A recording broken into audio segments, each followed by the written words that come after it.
The current perception, like I said, is that the left is saying this court is protecting President Trump and his effort to consolidate power.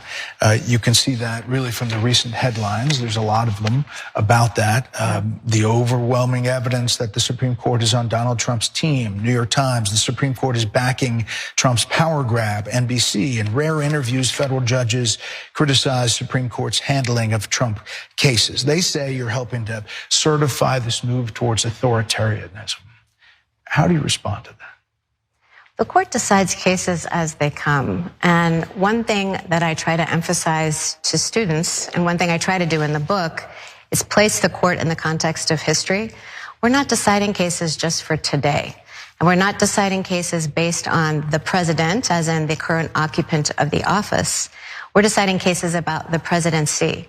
So we're taking each case and we're looking at the question of presidential power as it comes. And the cases that we decide today are going to matter 4 presidencies from now, 6 presidencies from now, and so on. All right, Justice Amy Coney Barrett is on tour to sell her book that no one should really read. And she is pretending as though the Supreme Court is not letting Trump have absolute power, even though that is obviously what they are doing. They've given so many emergency orders to overturn appeals courts in Trump's favor, and even federal judges just recently called out the Supreme Court for doing so. A dozen federal judges appointed by Democratic and Republican presidents, including Trump, and serving around the country, they pointed out to a pattern that they say has just recently emerged. And this is reporting from NBC. It says lower courts judges are handed contentious cases involving the Trump administration.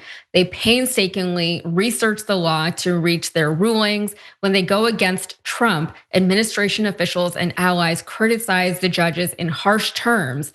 The government appeals to the Supreme Court with its 6-3 conservative majority, and then the Supreme Court in emergency rulings swiftly rejects the judge's decision with little to no expansion. And so that's kind of the overall gameplay. We've been seeing it play out, all the time over the past few years.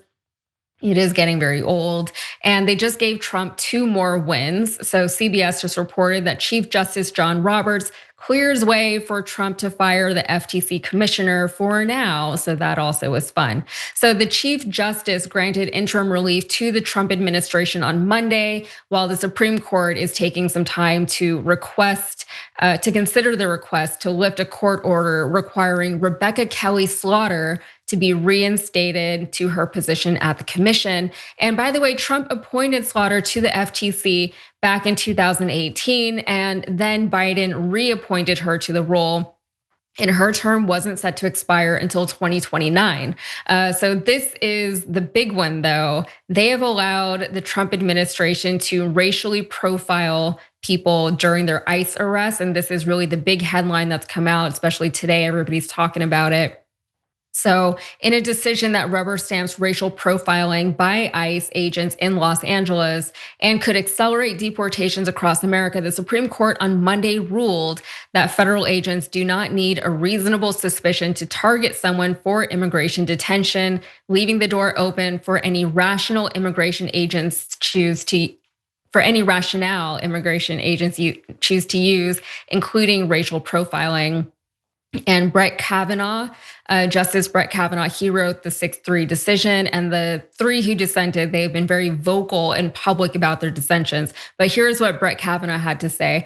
Immigration officers under the Immigration and Nationality Act are allowed to interrogate any alien or person believed to be an alien as to his right to be or to remain in the United States.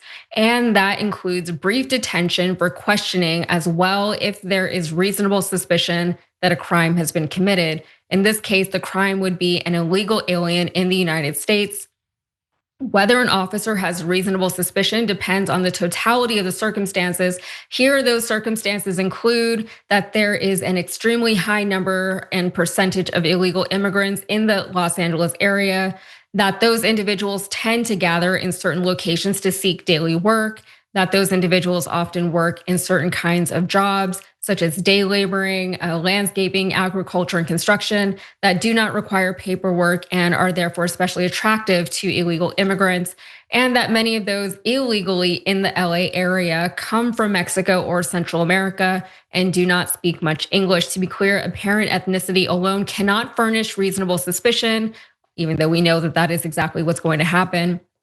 Under this court's case law regarding immigration stops, however, it can be a relevant factor when considered along with other salient factors. So basically, yeah, racial profiling is just a thing that they get to do. He was very careful to say in his decision that it's not enough, but it is a relevant factor. That was the word that he used. This is racial profiling. This is something that we've never seen so explicitly stated in our country in a very long time. And this is coming directly from the Supreme Court, from Brett Kavanaugh. Also, Amy Coney Barrett is going out there saying that, the Supreme Court does not work for Donald Trump. And technically she's right, but we know how this works now, right? If somebody doesn't do what he wants, then he has ways of getting rid of them. And he has ways of removing them from power. He has ways of discrediting them in their role, even if you put them there. And Amy Coney Barrett, we all know that she was appointed by Trump. She has made decisions going against him in the past, and she's caught a lot of flack from the MAGA crowd for doing so. So I don't know if this is her attempts to get back with them, but she really doesn't need to. She doesn't need any kind of public support to do the job that she's doing. She doesn't even really need Trump support to do the job that she's doing, because it's very hard to remove a justice once they are put in place, not just nominated by the president, but confirmed by Congress. So she's there. She doesn't have to worry about her public perception or anything like that. She's not pandering to the public, but it does seem like the Supreme Court is pandering to Trump, or at least to this administration, because you have to assume that they're getting something out of doing so. Jackson, what do you make of this? What do you think is going to happen realistically in cities like Los Angeles? Because I think we can assume that if they're doing it in LA, they're going to do it, they're planning to do it at least elsewhere in the country. Yeah, absolutely they are. And the issue is, well, there's a lot to say about this. On the one hand, not only does this open up the door for racial profiling and discrimination against undocumented immigrants, but anybody who fits within that ethnic class. So if it's Latinos or Black people, Indians, Middle Eastern, fill in the blank of brown and dark-skinned people, this is really creating even more of a slippery slope for law enforcement to cross the boundaries of human rights. So, of course, there are going to be people who end up getting locked up or detained or, lose out in some form or fashion because of this decision. We already got ICE agents running around, with masks on. This huge push to hire 10,000 additional agents with really weak and shaky standards and guidelines to who's doing it, which will only make these violations an even greater problem. And then you have the whole issue with California literally having been Mexico at one point. And so a lot of the Latinos in California, in Los Angeles, had been there for generations. So, people who are coming over the border, these are family members. They're not just coming over here blind. So again, just there's all of that hypocrisy in and of itself. Oh, well, this was once Mexico, then we took it. You know what I'm saying? We just stole it, and now we're trying to wag our finger at people who are in fact making our groceries cheaper. There's a 6.5% decrease in the migrant workforce in the agricultural sector, which is also adding to the increase of those types of goods and grocery stores along with the tariffs. So the Supreme Court has demonstrated for years now that we really, there's nothing we should hold over their heads. Like, yeah, I think they're probably likely gonna make it so that gay marriage can be denied. Why wouldn't they do that? They've already taken away women's rights to abortions in many states. They've already made it more possible and easy to corrupt the political process.